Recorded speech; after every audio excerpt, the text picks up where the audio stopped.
Halo anak-anak, apa kabar? Harap anak-anak dalam keadaan yang baik ya, selalu sehat, selalu ceria, dan tetap semangat. Nah, walaupun anak-anak belajar di rumah, tapi anak-anak tetap rajin untuk belajar. Oke? Nah, anak-anak, kemarin kalian sudah mengerjakan kuis dari Budina. Uji coba ya anak-anak ya. Nah, Budina harap anak-anak tidak ada yang kesulitan dalam mengerjakan kuis tersebut. Nah, kuis tersebut nantinya akan kita lakukan ketika penilaian harian atau ulangan harian. Nah, di setiap akhir September kita akan adakan ulangan harian yang berupa kuis seperti uji coba kemarin ya anak-anak ya. Baik. Nah, anak-anak, kali ini kita memasuki subtema yang kedua. Masih dalam tema 1, tapi kita masuk ke dalam subtema yang kedua. Nah, di sini pembahasannya kita akan mencermati betul-betul tentang kebersamaan dalam keberagaman. Perhatian anak ya, kebersamaan dalam keberagaman. Nah, hari ini kita masuk ke pembelajaran yang pertama. Nah, di pembelajaran yang pertama kali ini, anak-anak bisa dibuka di buku paket halaman 75 sampai halaman 85. Sudah ya anak-anak ya? Ya. Materi yang akan kita bahas kali ini ada muatan pelajaran IPS yang akan membahas tentang bagaimana cara mengidentifikasi keragaman sosial, ekonomi, budaya, etnis, dan agama di provinsi setempat sebagai identitas bangsa Indonesia serta hubungannya dengan karakteristik ruang. Nah, muatan pelajaran yang kedua itu ada bahasa Indonesia. Nah, di pembelajaran bahasa Indonesia kita masih membahas materi yang sama, yaitu mencermati gagasan pokok dan gagasan pendukung yang diperoleh dari teks tulisan, tulis, atau visual. Nah, yang ketiga ada muatan pelajaran IPA yang akan membahas tentang menerapkan sifat-sifat bunyi dan keterkaitannya dengan indera pendengaran. Oke, kita akan mulai. Nah, sebelum kita mengawali pelajaran, kita akan mereview sebentar tentang pelajaran yang sudah kita pelajari beberapa hari yang lalu. Nah, yaitu tentang keberagaman. Kita sudah berkali-kali keberagaman, keragaman itu artinya adalah beraneka ragam, beraneka macam. Nah, anak-anak, keragaman budaya dan suku yang menjadi identitas bangsa Indonesia ini sangat banyak. Ya kan, kemarin juga kalau kita menyebutkan ada budaya dari suku, ada bahasa dari suku Bali, ada tarian dari suku Minang, nah ada tarian dari Aceh. Nah, Mama ingin bertanya, bagaimana sih anak-anak sikap kalian kepada teman-teman yang berbeda agama? Yuk, Mama yakin satu kelas kita ini pasti kalian tidak sama semua ya agamanya, tapi ada yang Kristen, ada yang Katolik. Nah, bagaimana caranya kalian berteman bersama teman yang berbeda agama atau mungkin di rumah? Ada yang beragama Muslim, ada yang beragama Hindu, ada yang beragama Buddha. Nah, lalu bagaimana caranya? Iya, betul sekali, yaitu dengan cara saling menghormati dan saling menghargai. Oke? Nah, anak-anak, Indonesia itu terdiri atas berbagai macam suku bangsa dengan agama yang berbeda. Namun, perbedaan itu tetap ditampung dalam satu wadah, yaitu Negara Kesatuan Republik Indonesia atau yang disebut dengan ya NKRI. Perbedaan agama bukan menjadi penghalang untuk tetap menjunjung persatuan dan kesatuan. Nah, tetap saling menghargai dan bekerja sama antar pemeluk agama yang berbeda itu harus menjadi modal dasar untuk menjaga keutuhan NKRI. Jadi anak-anak, walaupun kalian berbeda agama satu dengan yang lain, itu tidak boleh menjadi suatu bahan untuk permusuhan. Justru harusnya dengan adanya perbedaan agama itu harus bisa menjalin suatu hubungan ya yang erat, yaitu adalah persatuan dan kesatuan. Nah, anak-anak, Bunda yakin anak-anak pasti sudah tahu ya agama yang ada di Indonesia. Ada berapa anak-anak? Ya, ada 6. Nah, kita akan kupas tuntas di sini. Nah, yang pertama ada agama Kristen. Agama Kristen, satu namanya mereka beribadah di gereja. Kitab suci yang mereka gunakan yaitu Alkitab. Hari besar yang mereka laksanakan yaitu ada Natal, Paskah, Jumat Agung, nah, dan masih banyak lagi ya anak-anaknya. Nah, demikian pula dengan agama Katolik. Agama Katolik mereka beribadah di mana? Di gereja. Nah, kitab suci yang mereka gunakan yaitu adalah sama ya, yaitu Alkitab. Nah, hari besar yang mereka lakukan, yang mereka laksanakan pun juga hampir sama, yaitu ada Natal, Paskah, Jumat Agung, dan masih banyak lagi. Nah, kemudian agama yang ketiga yaitu Islam. Tempat ibadah mereka beribadah di mana? Ya, di masjid. Kemudian kitab suci yang mereka gunakan yaitu adalah Al-Quran. Sedangkan hari besar yang mereka laksanakan ada Idul Fitri, ada Idul Adha. Nah, itu tadi tentang agama Islam. Nah, sekarang kita beralih ke agama Hindu. Pemeluk agama Hindu, mereka beribadah di pura namanya. Apa anak-anak? Ya, pura. Sedangkan kitab suci yang mereka gunakan yaitu adalah Weda. Nah, mereka juga merayakan hari besar, yaitu ada Nyepi, ada Saraswati. Nah, kemudian agama yang kelima itu ada agama Buddha. Nah, orang-orang yang beragama Buddha mereka beribadah di vihara. Apakah? Ya, vihara. Sedangkan kitab suci yang mereka gunakan yaitu adalah Tripitaka. Kan? Tripitaka. Nah, hari besar yang mereka lakukan yaitu adalah Waisak.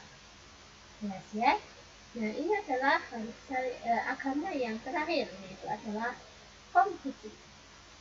Agama yang terakhir apa? Konghucu. Bagi pemeluk agama Konghucu, mereka beribadah di kelenteng atau bisa disebut Litang. Apa? Litang. Nah, kitab suci yang mereka gunakan untuk beribadah itu disebut sebagai Sisuwuching. Apa? Sisuwuching. Nah, hari besar yang mereka lakukan ada Imlek dan juga ada Cap Gomeh. Baik, sudah jelas ya di sini tentang agama yang ada di Indonesia. Nah, selanjutnya Ibu meminta anak-anak untuk membaca buku paket. Kita mengambil di halaman 75 dan halaman 76. Nah, silakan anak-anak membaca terlebih dahulu. Nanti kita akan membahas bersama-sama apa sih yang dibahas di dalam cerita di halaman 75 dan 76 itu. Nah, silakan anak-anak membaca terlebih dahulu ya. Baik, anak-anak Budima harap anak-anak sudah selesai dalam membaca. Nah, di sini Budima akan membuat simpulan atau garis besar tentang apa sih yang dibahas di dalam cerita tadi yang terdapat di halaman 75 dan halaman 76. Nah, yang pertama di sini bagaimana menemukan tokoh yang bernama Edo. Anak-anak menemukan tidak ya tokoh yang bernama Edo? Oh iya, sama. Nah, tokoh yang bernama Edo di sini dia merayakan hari Natal. Nah, siapa sih yang merayakan hari Natal? Pemeluk agama apa? Oh, pintar sekali anak-anak. Yaitu pemeluk agama Katolik dan agama Kristen. Nah, Edo di sini dia beribadah di gereja. Nah, di sini ada satu hal anak-anak yang berbeda. Edo di rumah Edo, di keluarga Edo, setiap kali hari raya Natal, mereka selalu menyediakan makanan yang bernama papeda. Anak-anak tahu makanan papeda itu berasal dari mana? Ya, dari Maluku dan juga ada yang berasal dari Papua. Nah, itu tadi tentang si tokoh Edo. Yes. Nah, kemudian di sini Budina menemukan lagi ada tokoh yang bernama Siti dan Udin. Keduanya merayakan hari raya Idul Fitri. Nah, pemeluk agama apa yang merayakan Idul Fitri?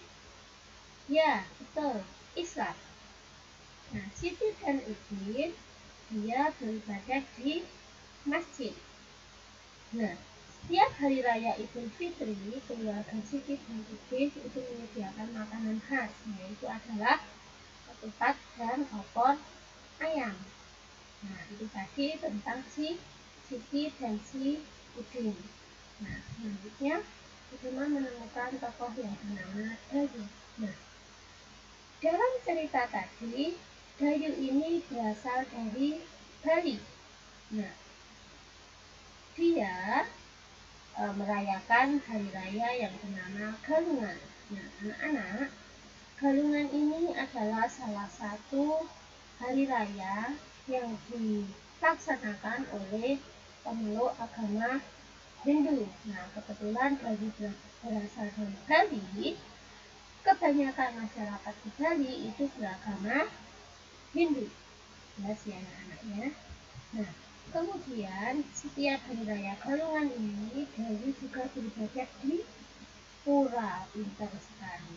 Nah, yang selanjutnya kita menemukan tokoh Lani. Ini adalah tokoh yang terakhir yang mengusulkan kepada Pak gurunya untuk bercerita tentang dirinya. Nah, Lani ini dia merayakan hari raya Waisak. Nah, masyarakat atau pemeluk agama yang merayakan hari raya Waisak yaitu pemeluk agama Buddha. Betul sekali anak-anak. Nah, berarti Lani ini beragama Buddha. Pintar. Nah, selanjutnya Lani setiap hari raya Waisak itu dia merayakan hari raya. Sebelum merayakan hari rayanya dia harus beribadah dulu di wihara. Betul sekali anak-anak. Nah, ini tadi adalah putar tentang cerita yang ada di halaman 75 dan 76 yang anak-anak sudah baca, yaitu tentang keberagaman agama yang ada di Indonesia. Nah, yang selanjutnya kita akan membahas tentang bumi. Kalau kemarin sudah menjelaskan bahwa bumi itu merambat melalui ada yang zat padat, ada yang zat cair, gas yang berupa udara. Bahkan anak-anak sudah mempraktekannya anak-anak ya. Nah, bagaimana sih kita dapat mengetahui asal sumber bumi? Sumber bumi itu apa? Ya, benda-benda yang bergetar, benda-benda yang menghasilkan bunyi itu adalah sumber bumi. Nah, telinga kita bisa mengetahui sumber bumi itu dari mana? Nah, kemarin kalau Budima sudah menjelaskan bahwa beragam bumi itu berasal dari benda yang bergetar. Nah, getaran dari suatu benda itu akan mengakibatkan udara di sekitarnya juga ikut bergetar. Nah, getaran tersebut akan menimbulkan gelombang bumi di udara Nah, kemudian benda-benda yang bergetar tadi dan juga menghasilkan bunyi tadi yang disebut sebagai sinyal bunyi. Nah, kemudian merambat melalui udara dan langsung ditangkap oleh telinga. Kita akan ulangi ya. Jadi bunyi atau alat sesuatu alat yang kalian getarkan kemudian menghasilkan bunyi, ya kan? Dia akan merambat melalui udara kemudian ditangkap oleh telinga kita. Yes. Atau pada saat kalian praktek menggunakan gelas aqua dan juga benang. Nah, ya kan? Yang digetarkan apanya?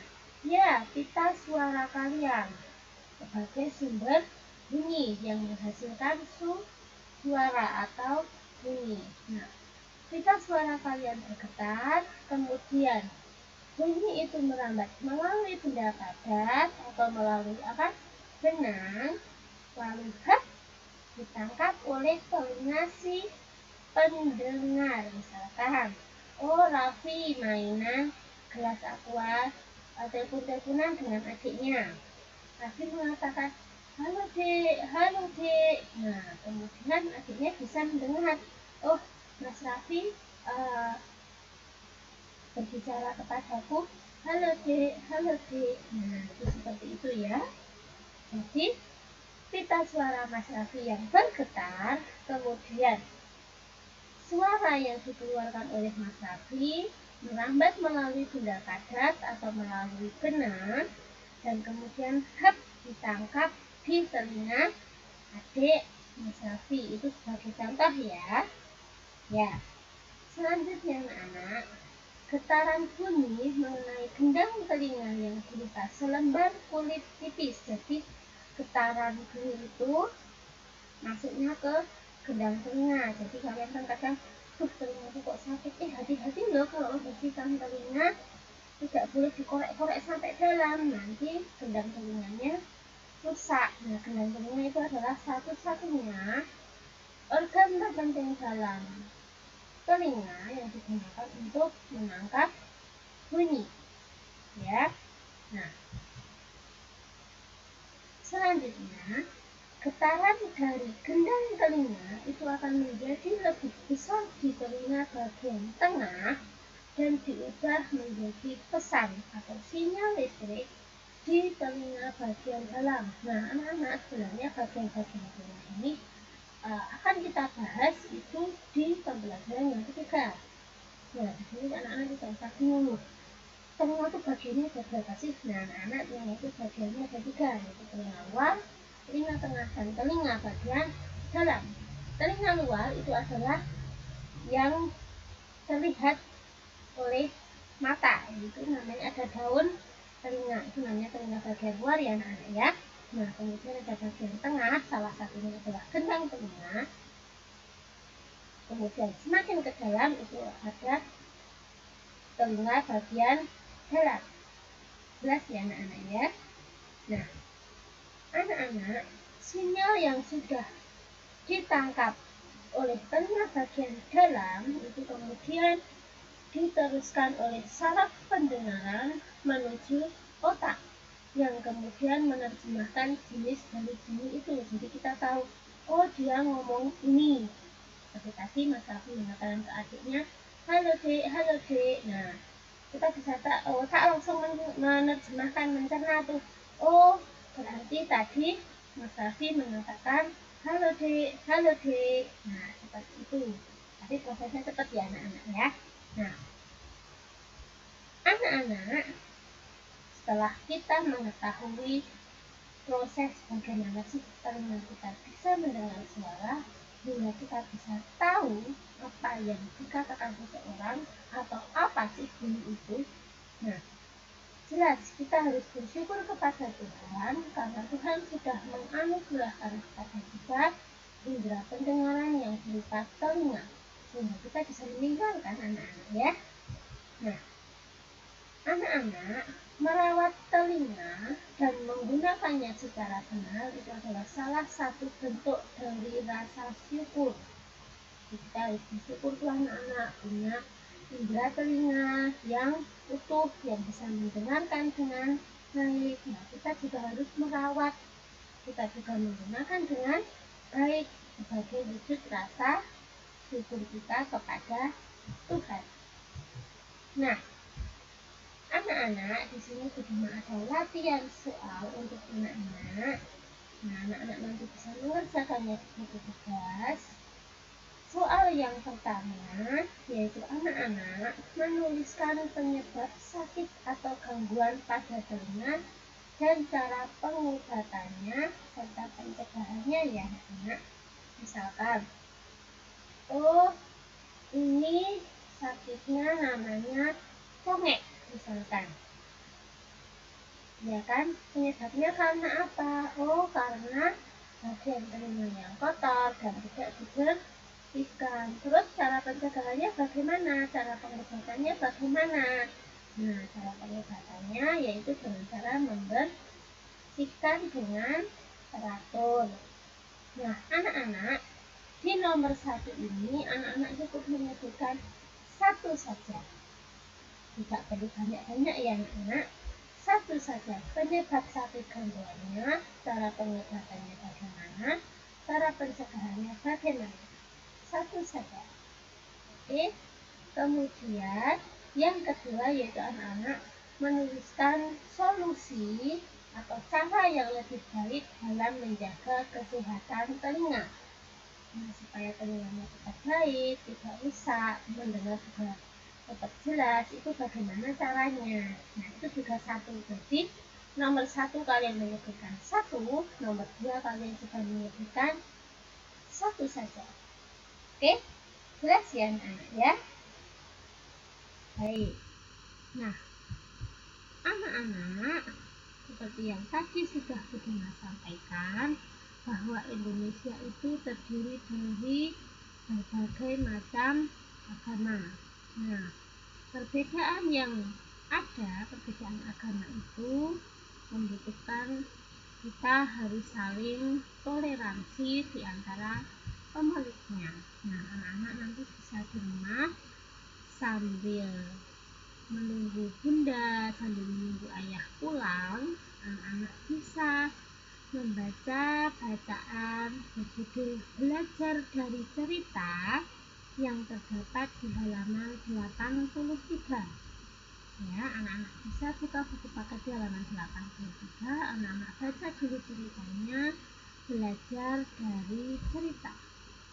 Oke. Nah, anak-anak, satu pertanyaan dari bukunya. Bagaimana sih sikapmu terhadap perbedaan agama? Seperti tadi di awal Budina sudah menjelaskan, di sini Budina akan bertanya kembali. Bagaimana sih sikapmu terhadap perbedaan agama yang ada di Indonesia? Iya, pintar sekali, yaitu harus saling toleransi, saling menghargai, saling menghormati antar pemeluk agama. Baik anak-anak.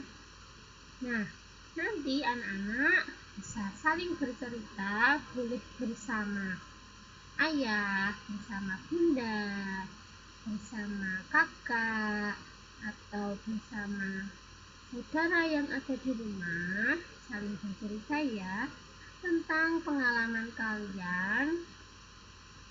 Nah, ketika kalian memiliki teman yang berbeda agama, boleh saling sharing. Nah, tugas yang ini kalian tidak perlu rekam, tidak perlu juga ditulis. Budina yakin anak-anak tadi saling bercerita bersama orang tua, bercerita bersama saudara, atau kalau ada yang boleh ada teman, boleh kalian boleh saling bercerita kepada teman. Tapi untuk saat ini mungkin cukup bersama dengan orang tua, bersama dengan saudara yang ada di rumah dulu ya ceritanya.